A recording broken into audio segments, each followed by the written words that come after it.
This was my most anticipated movie of the season. A new Coppola film? Sold. And a divisive one too? Double sold. He's done movies before that people were split on, but I still loved. And it's like a modern day Roman Empire with sci-fi elements. Forget the naysayers. I'll be the one who comes out of it and says it's great. This movie is terrible.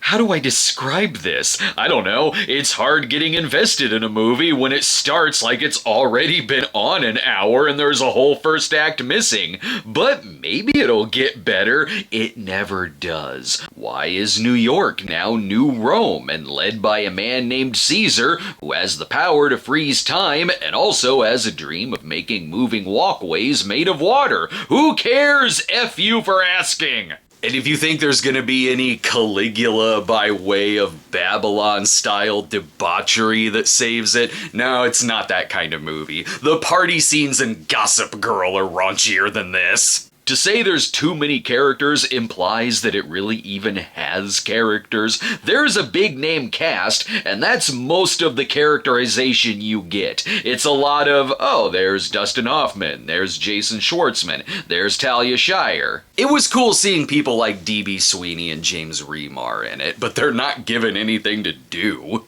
There's great actors who were very, very bad here. The two actors who really do stand out and steal their scenes are Jon Voight and Shia LaBeouf. There's a scene where one shoots the other in the ass with an arrow, twice! The dialogue is very written. No one has chemistry because it's like they're just speaking lines at each other, like I'm watching a first-time audition and they're in their heads making sure they're getting all of the words right. The dialogue is bad, but bizarrely bad. Some of it sounds like AI trying to write something really deep, but then it'll get lowbrow and talk about erections, or when teenage girls show up as reporters for what they call dingbat news. It's incoherent, but wants to say a lot. It seems heavy, but is weightless, like an old cartoon PSA asking everyone to just get along. The best way I can describe it is if Southland Tales and Neil Breen had a baby, and then Francis Ford Coppola gave it really fancy clothes. This is the second film this week where I've brought up Neil Breen,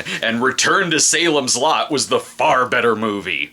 The plot threads are as scattered as the characters, with little to no flow to the next scene. It's a case of, now here's this scene, now here's that scene. People love this character, now people hate this character. I guess this person's evil, I guess not. Oh, is that guy dead now? Well, that's what this character's role in the story is. Would have been nice to know an hour ago. Hey, this is some trippy imagery. Why is it happening? Don't ask, it looks cool. It's structured like you can't tell if you're 20 minutes into it or 90 minutes into it. It's like something specifically designed to have multiple cuts, where eventually you'll say, forget that butchered theatrical version, you want the 4-hour final cut. Instead, here we've got random Lawrence Fishburne narration that comes in to, I don't know, try to make sense of what we're watching. Look, I really didn't like this, but I don't doubt that it'll have its fans. In terms of big budget movies, it is uniquely its own thing, and of course I respect the passion that went into it. It's not a lazy film, it's made by a real artist with clearly a ton of heart and ambition. It just doesn't work. This was a D, and while I was restless watching it, I'm still kinda glad I saw it. A bad movie with this much drive doesn't come around every week. Thanks for watching, everyone. Be sure to subscribe to us today and click the notification bell, and we'll see you next time.